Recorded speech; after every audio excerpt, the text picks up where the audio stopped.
चलिए। So guys, hello everyone, नमस्कार। एक बार फिर से आप सभी का स्वागत है। कल बच्चों मेंस का एग्जाम है, आरआरबी क्लर्क मेंस का, और काफी सारे लोग चाहते हैं कि इस बार उनका मेंस फाइनल हो जाए।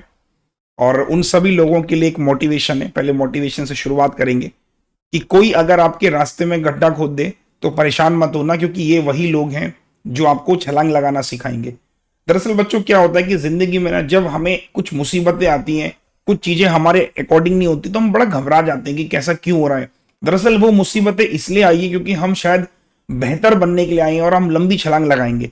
तो मेरा सभी से कहना है कि जिनके भी अभी आरआरबी पीओ मेंस काफी खराब हुए, उन सभी से मेरा कहना है कि ये पेपर ने शायद कुछ ना कुछ तो आपको सिखाया होगा कि अब वक्त आ चुका है कि आप जिस तरीके से चल रहे थे, छलांग लगाने की जरूरत है। तो शुरुआत करते हैं आरआरबी क्लर्क मेंस में। लास्ट मिनट टिप्स में आपके सामने शेयर करने जा रहा हूं।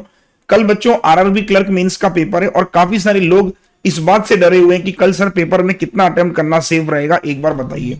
अब देखिए यहां पर क्या होता है कि काफी सारे लोग ऐसे होते हैं जो पहले से ना दिमाग में ये सोच के बड़े परेशान हो जाते हैं कि इतना पेपर में करना चाहिए, इतना करना चाहिए। मैं आपको बताता हूं, आरआरबी के वक्त भी जब मैं पढ़ा रहा था बच्चों को, मैं तब भी बोल रहा था कि आरआरबी पीओ मेंस में अगर आप मैथ में 20 से 22 क्वेश्चन भी कर लोगे, आप अच्छा अटेम्प्ट होगा, खराब अटेम्प्ट नहीं होगा। लेकिन प्रॉब्लम कहां आती है, जब आप सुन के जाते हो कि सर 30 प्लस तो करना ही करना है, सर मतलब 35 तो करना ही करना है। जब ऐसी एक्सपेक्टेशन बच्चा लेके जाता है और उसके अटेम्प्ट होते हैं 12-15, तो निराश होना तो लाजमी है ना, क्योंकि सपने आपने बहुत बड़े देख लिए थे। अब कल के पेपर के लिए मैं आपको बताता हूं। देखिए पहली चीज तो आप इतना डिसाइड कर लीजिए कि आप कोई भी नंबर अपने दिमाग में बिल्कुल भी लेके मत जाइए। उसका कारण है क्योंकि वहां पे अननेसेसरी का प्रेशर क्रिएट होता है। फॉर एन एग्जाम्पल, आपके सामने यह पता है कि 5800 वैकेंसीज हैं 12 जून के अकॉर्डिंग। मतलब कल तकरीबन तकरीबन 58,000 बच्चा ऑल इंडिया में मेंस देगा, 10% के आसपास बच्चों को नौकरियां मिलेंगी। अब आप ये सोचिए, सपोज करो कि रीजनिंग के 40 क्वेश्चन थे, 50 नंबर का आपको आधे घंटे का समय मिला। आप माइंड मेकअप करके जा रहे हो कि यार मैं तो 40 में से 30 करके आऊंगा। बच्चों इंपैक्ट देखना कैसे होता है। अगर आपके 40 में से 30 ना होके सपोज करो 20 हो गए, आप प्रेशर में आ जाओगे और यार मेरे 10 क्वेश्चन तो रीजनिंग में कम हो गए।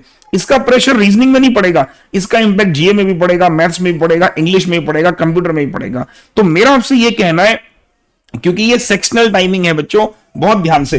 पिछली बार क्या हुआ कि बच्चों के जीए में क्वेश्चन अटेम्प्ट कम हुए आरआरबी पीओ मेंस में, और मैथ्स में कम हुए, उसका इंपैक्ट उनके पूरे पेपर में दिखा।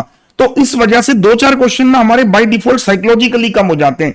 तो मेरा आपसे सभी से ये कहना है कि कल आप मेंस देने बैठे हो, आप रीजनिंग में जो क्वेश्चन, सबसे पहले क्या करो, 40 के 40 क्वेश्चन पहले पूरे देख लो बच्चों। आधे लोग ऐसे होते हैं, पहला क्वेश्चन किया, देखना शुरू करना शुरू, भाई 1 मिनट 2 मिनट भले खराब भी हो जाए, बट ऑनेस्टली बताओ अगर पूरा पेपर देख लोगे तो आइडिया हो जाएगा कि किन किन सवालों पे आपने प्रैक्टिस करी है।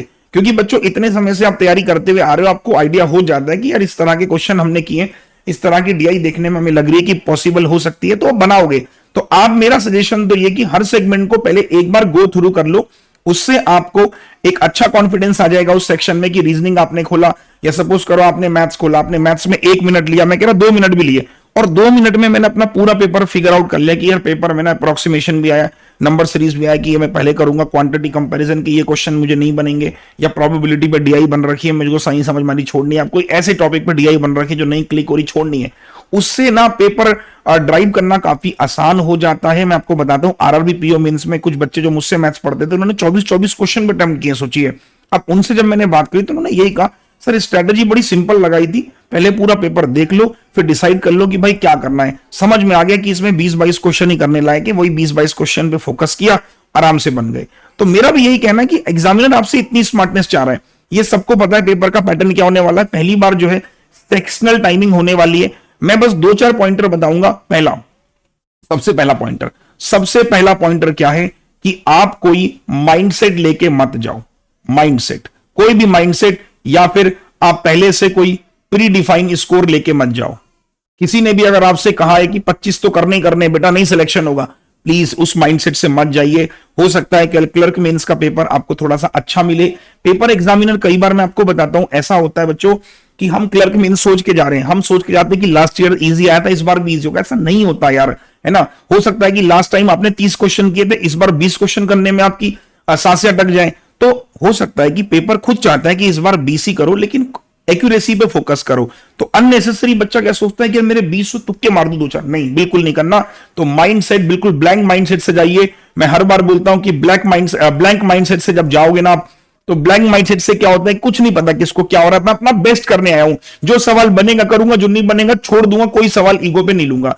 दूसरा दूसरा लोगों से बात कम करिए, लोगों से बात कम करिए। अब किस बारे में बात कम करिए सर, देखिए मैं आपको बताता हूं, कल मेन से जब एक बच्चा तैयारी करता है ना, उसकी बड़ी कंफ्यूजन होता है, वो 4 लोगों से पूछता है भाई तेरे कितने नंबर मॉक में आ रहे हैं, तेरे कितने आ रहे हैं, और जब वो सुनता है उसके दोस्तों, कोई बोलता है कि मेरे नंबर तो 140 आ रहे हैं, कोई बोलता है मेरे तो 150 आ रहे हैं, कोई बोलता है मेरे 160 आ रहे हैं, उस बच्चे के आ रहे 110, वो बड़ा फ्रस्ट्रेट फील करता है, डिमोटिवेट फील करता है, यार ये 3 लोग तो मुझसे ज्यादा नंबर लेकर आ रहे, इनका तो हो जाएगा, मेरा नहीं होगा। ऐसा नहीं है भाई, मैं फिर बोलूंगा, मैंने बहुत लोगों को, आपने इवन आपने भी देखा होगा, जिन लोगों का आरआरबी पीओ प्री क्वालिफाई हुआ, उनका क्लर्क प्री नहीं क्वालिफाई हुआ। तो बहुत सारे फैक्टर्स होते हैं, आपका लक भी होता है, आप एग्जाम में किस तरीके से रिएक्ट कर रहे हो, बहुत सारी चीजें, एक पैरामीटर नहीं है कि पेपर का लेवल ही सब कुछ डिसाइड करेगा।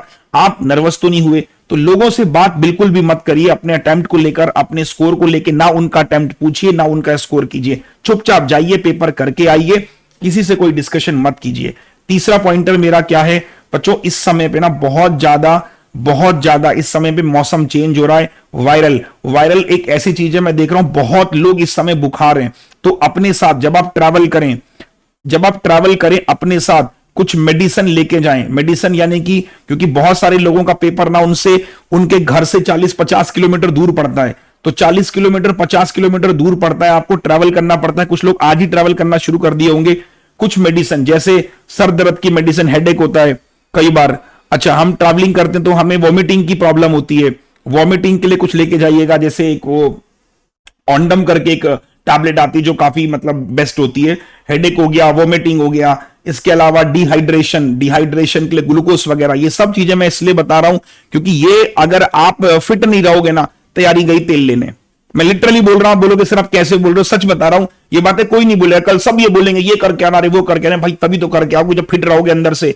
तो इस समय वायरल बहुत चल रहा है, बुखार लोगों को हो रहा है, तो ध्यान रखिएगा कि जब ट्रैवल करो तो कुछ दवाइयां अपने साथ लेके चलें। चौथा पॉइंटर मेरा, मैंने आपको बताया, माइंडसेट मत करिए, लोगों से बिल्कुल बात मत करिए, और बुखार इन सब चीजों से बचिए।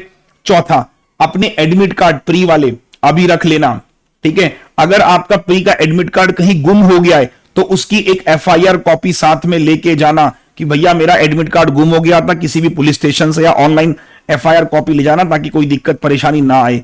अपने जो भी एडमिट कार्ड के इंस्ट्रक्शन है उनको ध्यान से पढ़ लेना, कितनी फोटो चाहिए, क्या क्या उसमें मांगा गया, ईच एंड एवरीथिंग। ये बेसिक बातें हैं जो आपको अभी इस वीडियो को देखने के बाद एक बार क्रॉस चेक कर लेना। अब बात करते हैं लास्ट ईयर के कट ऑफ की। देखो अगर मैं आपको बताऊं तो लास्ट ईयर में 2 तरीके से बता रहा हूं कि मिनिमम मार्क्स कितने गए थे आउट ऑफ 100 और मैक्सिमम मार्क्स कितने गए थे आउट ऑफ 100। तो आप अगर इस पूरी स्क्रीन पे नजर डालोगे तो आपको दिखाई देगा कि आंध्र प्रदेश का मिनिमम 56 गया था फॉर जनरल कैटेगरीज को, जस्ट डबल से मल्टीप्लाई कर लो क्योंकि पेपर 200 में से होगा, तो 112-113 नंबर पे सिलेक्शन हो रहा है। आप अपने स्टेट का, जिस भी स्टेट से आप बिलोंग करते हो उसको देख लो, तो आपको दिखेगा 120 प्लस ही एक मोटा मोटा एवरेज निकल कर आता है, और इसी बेस पे लोग बोलते हैं कि 120 प्लस तो हमें करके आना ही चाहिए, क्योंकि लास्ट ईयर की कट ऑफ भी हमें यही बता रही है कि हर स्टेट की कट ऑफ 120 प्लस एक ऑन एन एवरेज में बता रहा हूं। अगर आप किसी कैटेगरी से बिलोंग नहीं करते तो आप इसको देख सकते हो कि ये मिनिमम मार्क्स है बच्चों, है ना। मिनिमम मतलब कि सबसे कम नंबर जिन पे सिलेक्शन हुआ है, और कितना मैक्सिमम गया था वो भी मैंने आपके सामने स्क्रीन पे रखा हुआ है, ताकि आप कल एग्जाम से पहले कंपैरिजन सेट कर ले कि हाँ 120 मुझे करना है। अब आपके मन में सवाल ये उठेगा सर 120 करना है तो लोग क्या करते हैं, सुनिए। लोग ये सोचते हैं कि सर मैं एक काम करूंगा, रीजनिंग में कम से कम 25 करूंगा, जीए में करूंगा। बिल्कुल भी मत करिए, कुछ भी मत करिए। मेरा आपसे निवेदन क्या है अभी सभी लोगों से कि आप कल सबसे पहले सेक्शन, मान लो रीजनिंग खुलता है, आप रीजनिंग में जितना कर सकते हो करो, फिर एक लंबी गहरी सांस लो, तब जीए सेक्शन में आओ तो मैक्सिमम करने की सोचो। अगर आपके कोई 2 सेक्शन, कभी हो सकता है कि किसी 2 सेक्शन में आपके जो अटेम्प्ट आप सोच के गए थे वो नहीं हुए, एक लंबी गहरी सांस लो, वापस से खुद को बाउंस बैक करो और कोशिश करो कि आप मैथ्स में अच्छा करके आओ। इंग्लिश या हिंदी जो भी आप चूज कर रहे हो उसमें फिर उसको भरपाई करो, या फिर कंप्यूटर है, कंप्यूटर में जो भी मारो, तुक्के ना मारो, जो आते हैं वो बनाओ। मैं लिटरली बोल रहा हूं, देखो बैंक एग्जाम में ना मेरे को एक चीज समझ में आती है, जैसे एसएससी एग्जाम में इन सब में आंसर की मिल जाती है, तो हमें आइडिया हो जाता है कि हमने कहां गलत किया, कहां सही किया। बैंक एग्जाम में कुछ नहीं मिलता भाई लोगों। तो मेरा आपसे सजेशन क्या है कि बैंक एग्जाम में एक चीज इस पे आपको काम करना है, वो है आपकी एक्यूरेसी, और एक्यूरेसी बिगड़ती है आपकी कंप्यूटर पे और जीए पे। इंग्लिश में भी हालांकि एक्यूरेसी खराब बहुत होती है लोगों की, तो जीए, इंग्लिश और कंप्यूटर, इनको जब आप करें तो बहुत ध्यान से करें। पता लगा सर मैं तो जीए में 30 कराया, हाँ जी 30 कराए, पता लगा तो 15 तो गलत ही थे तुम्हारे। कोई सेंस नहीं बनता। इससे अच्छा है कि मैं 15-16 ही करूं, लेकिन एक्यूरेट करूं। नहीं आते आपको 30, कोई दिक्कत नहीं, 15-16 के साथ करिए। जितने भी सवाल आप करो वो एक्यूरेसी पे बहुत मैटर करेगा, आपको फायदा पहुंचेगा, मेरी बात समझ लेना। प्रेशर लेके जाओगे 120, मान लो आपने सपोज करिए 110 करे, अब आपके दिमाग है कि सर ने कहा था कि 120 तो करना ही है, पता लगा 10 क्वेश्चन में तुक्का मार दिया, कोई सेंस नहीं बनता यार, है ना। कुछ लोग ऐसे माइंडसेट से जाते हैं कि अगर हम 10-15 तुक्का मारेंगे कम से कम 4-5 तो सही होंगे, 6 तो सही होंगे। भाई ऐसे गैम्बल मत खेलो, जो आता है वही पेपर में अटेम्प्ट करो। बाकी मैंने 3-4 पॉइंटर बताए, माइंडसेट बिल्कुल जीरो लेके जाओ, कोई डिफाइन स्कोर मत लेके जाओ, मैथ में इतना करना है, रीजनिंग में कुछ नहीं यार, कल जो होगा देखा जाएगा, अपना बेस्ट करना है। जो आते दिमाग को संतुलन में रखो, ब्लैंक माइंडसेट से जाओ, खाली दिमाग से जाओ, कुछ सोच के मत जाओ। मत करो लोगों से बात, अपने दोस्तों यारों से फोन पे बात करके पूछ रहे भाई तेरा कितना स्कोर आ रहा है, कुछ नहीं, जिसका जो आ रहा है ठीक है, अब कोई वक्त नहीं बचाए। अपने आप को फिट रखो, ट्रैवल कर रहे हो कुछ दवाइयां साथ में लेके चलो, और इसके अलावा पानी की बॉटल्स, क्योंकि बहुत ज्यादा इस समय मौसम मैंने आपको बताया प्रॉब्लम होती है, आप ट्रैवल करते हो खाना वाना नहीं खाते हो, तो पता लगा कि मैंने बहुत लोगों को ऐसे भी देखा ट्रैवल कर रहे थे, तबीयत बहुत खराब हो गई, पेपर बिगड़ गया, लो तो पूरी मेहनत सब बेकार, सब कुछ बेकार। ठीक है दोस्तों, तो कल के एग्जाम के लिए सभी को मेरा ऑल द बेस्ट, और टेंशन लेने की जरूरत नहीं है, कल माता रानी सबका पेपर अच्छा करेगी, सब लोगों के लिए मैं विशेष करूंगा, और सबको कल के एग्जाम के लिए ऑल द बेस्ट बच्चों, और अच्छे से पेपर करिए, बेस्ट विशेष है मेरी तरफ से आप सभी लोगों को। और बहुत मेहनत करी है आपके साथ में, आपने खुद मेहनत करी है अपने लिए, तो कल का एग्जाम अपने माता पिता का आशीर्वाद लेके जाइए, हमारा आशीर्वाद हमेशा आपके साथ है। Good luck, best of luck guys, और आप सभी से मेरा कहना है कि जाइए पेपर को फोड़ के आइए, गणपति बाबा मोरिया, एग्जाम की खोपड़ी में छेद हो रिया। जय Hind, Vande Mataram, bye bye, take care.